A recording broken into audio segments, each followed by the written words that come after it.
Ya, mumpung tadi lagi jeda, saya juga konsultasi nih ya terkait dengan suntik-mensuntik relawan yang mau mendonorkan darahnya atau bergabung boleh banget. Ini kalau Anda terpanggil, jiwa-jiwa kemanusiaan Anda ya, jangan jiwa-jiwa galaunya disimpan dulu aja. Mending kita bangkitkan lagi jiwa kemanusiaan kita ya. Mau nggak bisa bergabung untuk Anda semuanya pemirsa yang mau telepon dulu tanya-tanya juga boleh di 4477 666. Tadi ada yang menarik ya Dokter Lipur ya terkait dengan tadi itu. Ada apresiasi atau apa itu tadi yang donor darah rutin? Seperti apa itu dokter? Terhadap donor darah sukarela gitu kan. Ada yang 5 tahunan ya Pak ya, 5 tahunan, 10 bahkan sampai nanti yang ada 25 sampai nanti yang 100 kali ya Pak. Yang ke Bapak Presiden nanti. Ya, jadi 10 sampai 25 yang rutin itu dari kabupaten kota yang memberikan penghargaan. 50, 75 itu daerah. DIY. Nah, di atas itu nanti pusat dan nanti presiden memperoleh Satya Lencana kesetiaan sosial itu loh. Jadi kemarin tahun lalu 2024 itu ada 17 berapa? Dari Jogja ada yang sampai ke sampai Jakarta diberikan Satya Lencana. Wah, itu pasti sehat banget ya, Bu ya? Ya, jadi usianya juga sudah cukup ya. Sebelumnya di atas 60 tahun boleh, asal rutin. Jadi rutin dan kita wawancara kita dokter dengan yang bersangkutan itu dianggap masih mampu. Karena apa? Kita pendonor itu donor darah itu ada 3 yang kami perhatikan supaya mereka sama-sama sehat, sama-sama nyaman, ya, aman dan nyaman. 1 yang mendonorkan, waktu diambil darahnya aman dan nyaman. Kedua petugas kami. Yang ketiga yang mendonorkan. Nah, sehingga nanti hasilnya didonorkan kepada pasien karena darah itu kan obat juga itu untuk mengobati orang sakit akan lebih sehat lagi gitu loh. Jadi kita itu kira-kira jadi harus kita lihat, maka petugas kami, petugas di kabupaten kota karena UDD yang ada di DIY itu hanya di kabupaten kota. Provinsi nggak ngelola. Nah, itu setiap tahun kita melaksanakan medical check up juga. Bahkan kita berikan vaksinasi juga untuk supaya jangan sampai nanti kan dia hari-hari bersentuhan dengan darah kan. Nah, jangan sampai nanti berdarah-darah dia nanti. Bapak jadi kayak FTV deh nanti kalau ada serial yang berdarah-darah. Nah, itu nanti. Kalau terkait dengan ini Pak, sebarannya Dokter Lipur juga bisa menambahkan kan golongan darah ada yang A, ada yang B, ada yang AB. Ini semuanya terpenuhikah? Untuk stoknya aman atau mungkin ada yang golongan darah tertentu ini memang yang agak-agak kurang gitu? Gimana nih dokter? Iya, yang agak kurang apa ya Pak? A ya? Saya kira sekarang ini sama. seimbang, hampir sama. Ya? Yang susah itu yang resus negatif. Nah, itu yang jarang sekali. Karena orang kita resusnya kan positif kan di Indonesia. Kita rata-rata positif. Jadi udah ada tahun 2025. Ini ada 3 tempat yang kesulitan mencari resus negatif. Ada 1 kota, kemarin juga itu. Jadi kita kebetulan untuk di kota Yogyakarta khususnya UDD-nya, itu kita punya data nama-nama pendonor yang punya resus negatif. Sehingga dia kalau mau rutin kita tahan dulu saja. Nanti kalau diperlukan seperti itu baru kita undang, siap baru kita ambil. Gitu loh, karena itu paling susah. Karena susah itu ya. Susah itu. Ternyata kebutuhannya diperlukan gitu ya. Walaupun kalau saya secara bahasa Jawa, itu golongan darah itu bisa singkatannya sesuai dengan singkatan golongan. Kalau A itu angel. Tapi sekarang enggak. Kalau AB angel banget katanya. Kalau B banyak oke. Tapi kemarin juga kira-kira awal Desember, akhir November itu justru kami di kota itu kesulitan O. Lucu tuh, kesulitan O itu ya. Jadi yang biasa baru pada liburan keluar kota atau gimana? Jadi makanya pengurus kebijakannya itu kita selalu memanage itu. Jadi mana yang lebih ya kita tahan dulu. Nah, yang kurang itu kita picu lagi. Karena kalau di DI itu stok darah itu berlimpah, kita itu berpikir karena trombosit itu hanya 5 hari umurnya. Sedang darah merah hanya 30 hari umurnya. Jadi kalau expire ya buang. Ya sayang juga ya. Buang semua. Padahal dalam rangka pengolahan itu hitungan kami itu ada 65 item untuk 1 kantong darah itu diolah dari diambil sampai siap didonorkan. Dari 65 item itu biaya produksi bisa sampai 410.000 per kantong. Nah, kalau buang expire tambah lagi karena itu limbah berbahaya, limbah medis, harus kita dengan pihak ketiga gitu.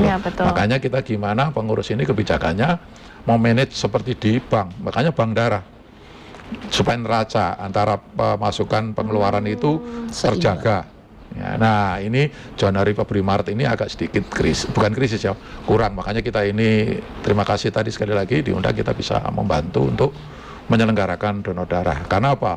Bulan Januari itu pada umumnya instansi-instansi itu membeku dulu kan, belum secara kolektif gitu. Ya. Nah yang penuh nanti di bulan Juli, Agustus, September, karena banyak event. Nah itulah mesti akan penuh. Pas lagi panen-panennya. Iya, panen-panennya itu. Nah, kita kontrol. Nah, kita pengurus kebijakannya adalah itu, mengatur itu, memanage itu, supaya kita bisa bersama dengan para pegawai di UDD, unit donor darah, supaya terjaga stok kita ini.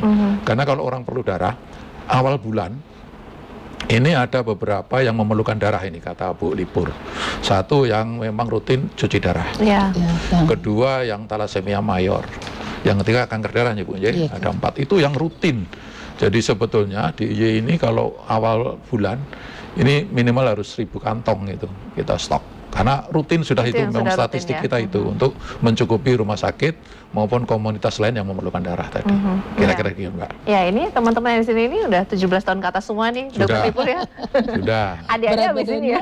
Berat badannya udah lebih dari 50. Berat badan udah lebih dari 50 nih, habis ini bisa langsung ya, antri semuanya. Oke, kalau terkait dengan masyarakat yang membutuhkan ya Dokter Lipur ya, kalau masyarakat membutuhkan untuk mencari donor untuk mungkin keluarganya yang memerlukan dan sebagainya, itu harus dari rumah sakit yang mencari atau bisa juga mendatangi ke markas PMI atau bagaimana sih dokter? Sebenarnya kalau dia itu ada di rumah sakit, itu kan rumah sakit ya. Cuma ada beberapa rumah sakit yang dia tidak memfasilitasi gitu loh kan. Sebenarnya hampir semua rumah sakit ya Pak. Nggih. AHK itu yang sudah bekerja sama dengan Kita Palang itu Merah Indonesia ya. kira-kira 40-50 komunitas yang memerlukan Ya, bekerja sama kita. kerjasama. Tapi ada beberapa rumah sakit yang justru malah keluarga yang disuruh mencari gitu cari, kan. Nggak apa-apa sih datang, tetapi kan kita butuh sebenarnya nanti harus diserahkan rumah sakit untuk pengecekan. Walaupun sama-sama A, tetapi kan juga harus pengecekan bisa Ada dipakai atau crossmat tidak, itu. ada crossmatnya bisa dipakai atau enggak. Nah itu sebenarnya butuh pengantar. Jadi kalau ada pengantar dari rumah sakit gitu kan nanti kita Kalau akan perorangan itu harus ada pengantar dari Ada rumah sakit, pengantar, iya. ada sampelnya gitu. Ya, Tapi kalau yang sudah bekerja sama, rumah sakit bisa dengan Palang Merah, rumah sakitnya yang akan By phone aja udah baik kita aja antar. kita akan antar kok Kita ke dropping. ke rumah sakit yang membutuhkan. Tapi ada sih rumah sakit yang itu, makanya saya katakan dari rumah sakit yang justru perorangan ini disuruh nyari. Nah itu Istilahnya donor darah pengganti. nah itu makanya kita butuh adanya surat pengantar di rumah sakit yang membutuhkan darah. Itu prosesnya nanti lebih ribet kah atau sebenarnya sama aja kalau Enggak, prosesnya sama tetap aja. sama? 24 jam kita. 24 kalau pengambilan darah 24 jam. Pokoknya begitu ada surat pengantar Iya, tadi kita akan akan layani. Ya, kita akan hanya layani. crossmatch sebentar lah, kita cocokkan dulu. Cocokkan dengan dulu. Kita kan darahnya. stok kan ada di tempat penyimpanan ya, makanya kita ambil sesuai golongannya nanti kita cocokkan. Ya, cuma seperti itu sih. Ada petugasnya khusus yang itu. Iya, iya. Jadi masyarakat juga nggak perlu khawatir ya dengan Iya. mungkin kalau ada resiko bencana atau ada kebutuhan ini tentunya PMI akan ikut mencoba mengkondisikan yang Iya, paling kemarin bagus gitu. PMI kota mengirim darah untuk ke bencana yang ada di Aceh. 100 ya. 200 kantong. 200 kantong darah Kita dikirim kirim ke ke sana. Aceh. Itu di tanggal berapa itu Pak? Di Tanggal 5. tanggal 5 5 ya. Desember. Awal-awal bulan. Iya, awal bulan. Kebutuhan di sana masih cukup tinggi kah? Atau Ya seperti waktu itu apa kan sejauh baru ini, saja Pak? terjadi kan orang belum lagi tahu. mikir diri sendiri kan, siapa nggak ada pendonor sukarela kan waktu itu nggak ada, maka Semuanya sedang ya unit kena donor darah bencana. pusat, PMI pusat mengkoordinir nanti yang di Jawa ini dikumpulin, kita diberangkatkan Ya, ke sana. diberangkatkan ke sana. Jadi saya ngirim 200 kantong 75 AB 50 AB 75 B kemudian O75. Kemudian waktu itu A sedang tipis saya, sedang setahu angel gitu Bapak ya. Ya, agak tipis, jadi kalau saya kirim 50 nggak cukup, makanya kita tidak. Tadi juga dikirimkan juga tangki air air, Ya, air tangki bersih air. dikirim juga ke sana. Kemudian kalau tim relawan sendiri kalau update gitu kepada PMI di markas itu realnya di sana yang dibutuhkan apa saja, ada update juga gitu Pak? Ya, jadi setiap hari dia ngirim berita ke kita, ke DIY, nanti mitigasi apa yang kita perlukan, kalau bisa kita cukupi, dan nanti dikoordinir oleh pusat, PMI pusat. Iya. PMI pusat Jadi- yang bagi tempat-tempatnya. Iya, Supaya nggak beberapa- overlapping Iya, juga. seperti Jadi- ini kan PMI DIY ini kita ditempatkan di Aceh Tamiang. saat ini. Jadi PMI pusat yang akan membagi ya, sesuai dengan kebutuhannya apa, kemudian bantuan yang dibutuhkan apa gitu kan. Kemudian di-share ke PMI daerah yang akan bantu gitu. Termasuk DIY juga buka donasi. Donasi ini nanti kita kalau sudah terkumpul akan kita salurkan ke sana. Juga. Ya, jadi siapapun juga bisa untuk membantu untuk donasi itu. Iya. Donasi ini dibuka sampai dengan kapan ini, Pak? 31 ya. Nggih. Sampai 31 akhir tahun ini ya. Oke, akhir tahun kemudian akan disalurkannya per ada 3 tempat tadi itu. Di 3 tempat melalui Palang Merah mereka. Ada 3 tempat Palang Jadi Merah kalau itu. penyaluran kita biasanya ada di Palang Merah ya. Melalui Palang Merah kita. Palang Merah yang ada di sana. Karena mereka yang tahu kondisi di kebutuhan, sehingga sangat disayangkan kalau bantuan itu tidak sesuai dengan kebutuhan.